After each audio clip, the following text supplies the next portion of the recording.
Alors, bonjour, donc je vais continuer Michel Tremblay.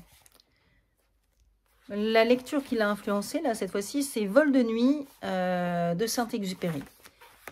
Donc, avant d'amorcer ce récit qui eut autant d'influence sur moi que la découverte de la tragédie grecque, j'aimerais raconter une anecdote qui me rendit fou de jalousie il y a une vingtaine d'années. Nous mangions, des amis et moi, comme tous les soirs, après le spectacle chez Giuseppe, un excellent restaurant italien de la rue Notre-Dame, que la communauté théâtrale de Montréal fréquenta pendant quelques années, de la fin des années 60 au milieu des années 70.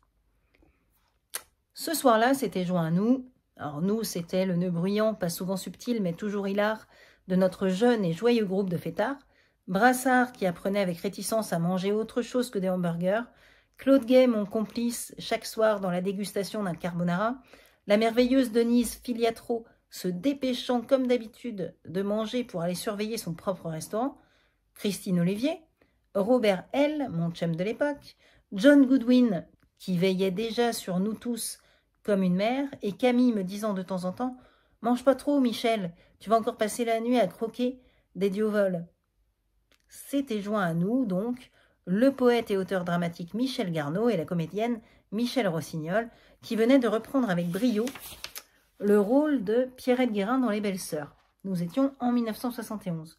Nous racontions nos enfances, Brassard sur la rue des Érables, Denise sur la rue Cartier, John à Québec, Camille à Chicoutimi, moi sur la rue Fabre, que j'avais déjà commencé à piller sans vergogne, quand Michel Garneau se mit à nous raconter que lorsqu'il était très petit, un monsieur français était venu visiter ses parents à Québec.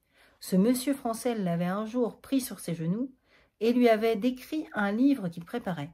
L'histoire d'un petit prince qui vivait sur une minuscule planète, en compagnie d'une rose, d'un serpent, d'un renard. Nous étions tous estomaqués. Saint-Exupéry lui-même lui avait raconté Le Petit Prince.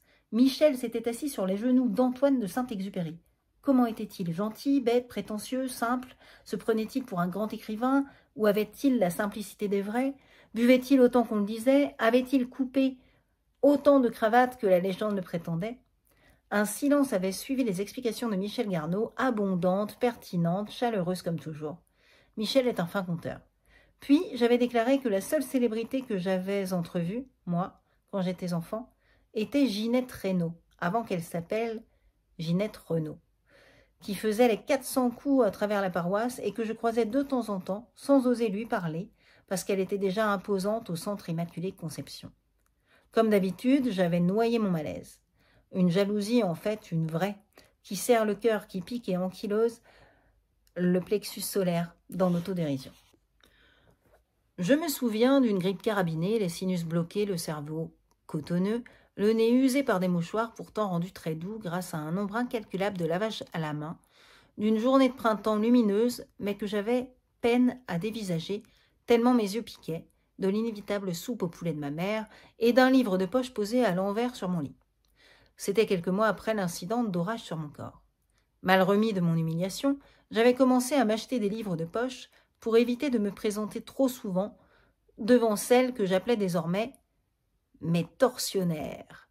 Et je m'enorgueillissais déjà du fait que la 3e tablette de la bibliothèque, à partir du bas, m'appartenait. J'y emmagasinais tout ce que j'avais l'intention de lire et que je me doutais qu'on refuserait de me prêter à la bibliothèque municipale. Wilde, Proust, Genet, le Satyricon. Tout ça, bien sûr, mélangé à autre chose pour ne pas attirer les soupçons de mon frère ou de ma mère.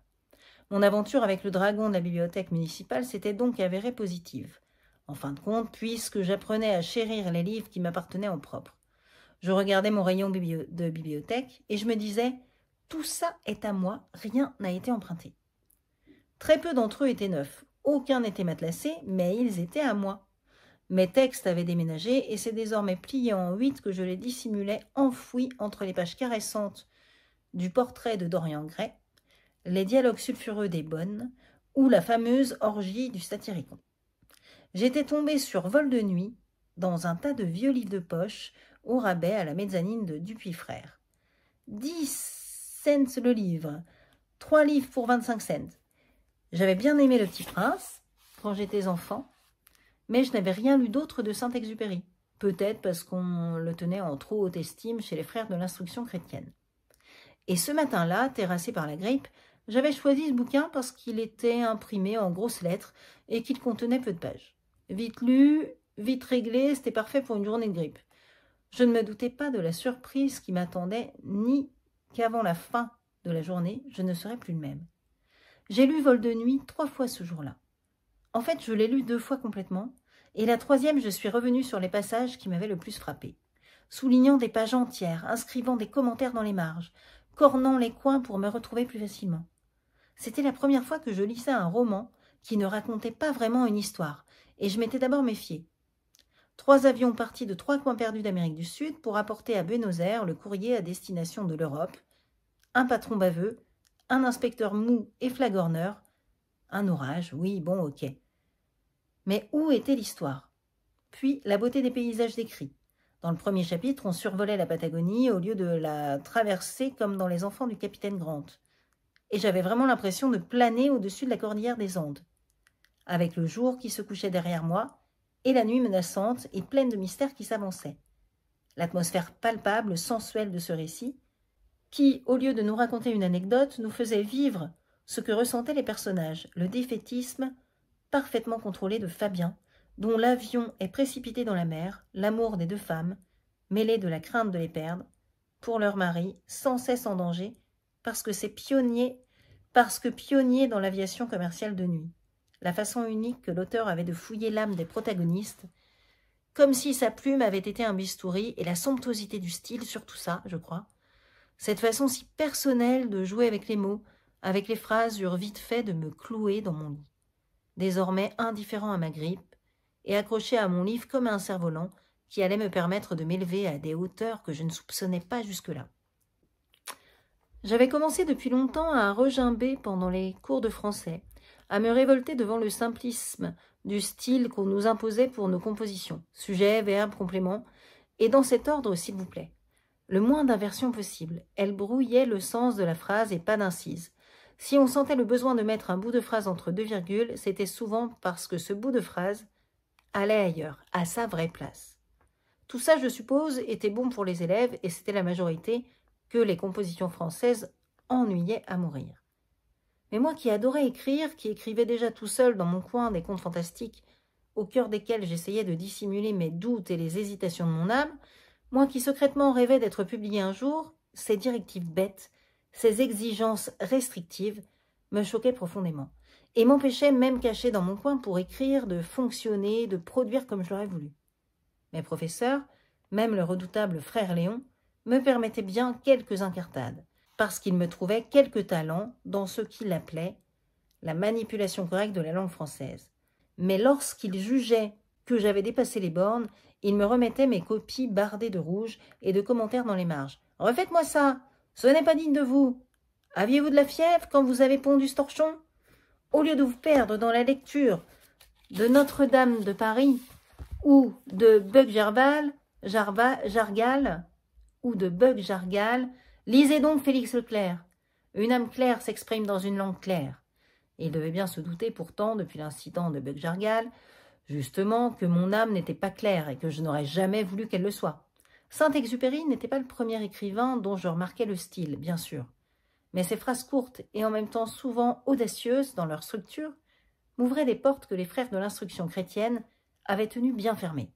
Par exemple, il écrivait « Robineau, virgule, debout auprès de lui, virgule, fixant toujours, virgule, droit devant lui, virgule, la carte, virgule, peu à peu se redressait. » Donc, je relis la phrase parce que là, je l'ai mal j'ai décrite. Mais Robineau, debout auprès de lui, fixant toujours, droit devant lui, la carte, peu à peu se redressait. Ou encore cette phrase qui m'intéressa particulièrement. Il reposait dans ce lit calme, virgule, comme dans un port, virgule, et, virgule, pour que rien n'agitât son sommeil, virgule, elle effaçait du doigt ce pli, virgule, cette ombre, virgule, cette houle, virgule, elle apaisait ce lit, virgule, comme, virgule, d'un doigt divin, virgule, la mer. En gros, il met le sujet à la fin. Donc là, je relis la phrase sans dire virgule tout le temps. Il reposait dans ce lit calme, comme dans un port, et, pour que rien n'agitât son sommeil, elle s'effaçait du doigt ce pli, cette ombre, cette houle. Elle apaisait ce lit, comme d'un doigt divin, la mer. Toute l'hésitation de la femme du pilote de nuit, qui n'ose pas encore réveiller son mari parce qu'elle a peur de le perdre chaque fois qu'il part livrer le courrier d'Europe, était dans la structure même de la phrase autant que dans les mots choisis pour l'exprimer. Les bouts de phrase s'entrechoquaient, les virgules se succédaient, coupaient la pensée, on sentait l'inquiétude, la nervosité de cette femme qui trouvait anormal de réveiller son mari à une heure pareille en pleine nuit, pour qu'il aille traverser l'océan Atlantique en pleine noirceur. Et juste pour... Je relis la phrase, parce qu'il a raison. C'est un style quand même vraiment peut-être différent, et du coup ça lui a... ça l'a ouvert sur son propre style à lui, quoi. Ça veut dire que ça, c'était possible, quoi. Donc, je relis la phrase. Là, donc, on sait que c'est la femme, en fait, du pilote qui hésite à réveiller son mari. Il reposait dans ce lit calme, comme dans un port. Et, pour que rien n'agitât son sommeil, elle effaçait du doigt ce pli, cette ombre, cette houle. Elle apaisait ce lit, comme d'un doigt divin, la mer. Voilà. Donc, c'est vrai que c'est quand même chouette. Si j'avais osé construire une phrase comme celle-là, le frère Léon aurait probablement inscrit en marge de mon papier « Était-ce bien nécessaire? Redressez-moi ça, cette phrase-là. C'est pas une phrase, c'est un puzzle. » Pourquoi Saint-Exupéry avait-il le droit de contourner les règles si strictes de la langue française et pas moi? J'avais envie, moi aussi, de tout revirer à l'envers, de brasser la cage, de trouver une façon qui deviendrait la mienne, de détourner tout en les utilisant les lois qu'on m'inculquait depuis 10 ans, et dont je respectais la grande utilité sans toutefois avoir envie de les appliquer à la lettre dans un incessant ronron de phrases bien faites mais plates, comme un dimanche après-midi pluvieux. Vol de nuit était également le premier livre que je lisais dans lequel le personnage principal finissait par être antipathique à force de droiture, de refus, de toute concession, de toute faiblesse. J'ai rarement autant détesté un personnage que ce Rivière, tout en comprenant ses raisons d'être ce qu'il était. J'ai rarement autant détesté un personnage que ce Rivière, tout en comprenant ses raisons d'être ce qu'il était.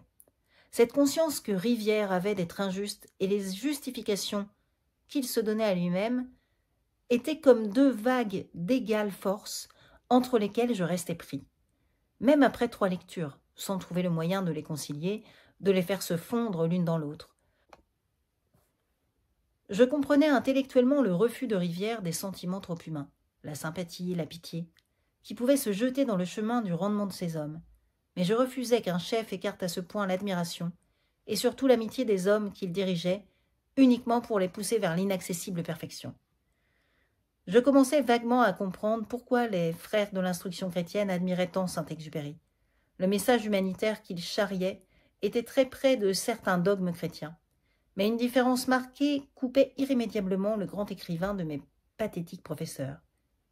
Le personnage de Saint-Exupéry était sans merci pour ces hommes, par amour de l'humanité, par volonté de voir l'être humain se dépasser en traversant les mers en avion, la nuit, à une époque où ça ne se faisait pas encore. Alors que les frères de l'instruction chrétienne étaient sévères avec nous, par pur besoin de nous humilier, de nous donner des leçons, de faire de nous des exemples, et de nous transformer malgré nous, s'il le fallait, en bons catholiques, de nous faire ressentir ce détestable sentiment qui a toujours gangréné le catholicisme, la culpabilité, tout le temps, pour tout, partout. Je sortis tous mes textes dissimulés dans les livres de poche et les relus fiévreusement. Je ne voulais pas les comparer à Saint-Exupéry, bien sûr. Je n'avais pas cette prétention, j'avais plutôt l'intention de vérifier si je n'avais pas trop suivi les directives de mes professeurs, si mon style n'était pas trop ordinaire, respectueux des règles, fade à mourir d'ennui, par pure peur de l'audace, dont on m'avait montré à me méfier depuis toujours. Et aussitôt ma grippe terminée, malgré le soulagement que j'avais ressenti en les relisant, je ne les avais pas trouvés si mal après tout. Je m'ai mis à écrire mes contes fantastiques, d'un bout à l'autre, en me laissant cette fois aller complètement à mon imagination et en essayant de ne pas trop penser à mon Grévis pendant que j'écrivais. Et lorsque l'envie me prenait d'écrire un nouveau conte, je plaçais Vol de nuit à côté de moi sur ma table de travail. Sans le consulter, bien sûr, je ne voulais pas copier Saint-Exupéry, mais juste pour me confirmer dans ma conviction que mes professeurs avaient tort et qu'un ami audacieux veillait sur moi. Je développais ainsi 2 styles complètement différents. Un pour l'école, parce que je voulais que mes notes continuent à être hautes, surtout que j'avais intérêt à me tenir tranquille depuis Buck Jargal, Et l'autre, plus baroque, infiniment plus personnel, pour moi tout seul, comme un cadeau. Ça a donné ce que ça a donné, mais au moins, ça me ressemblait. Et voilà.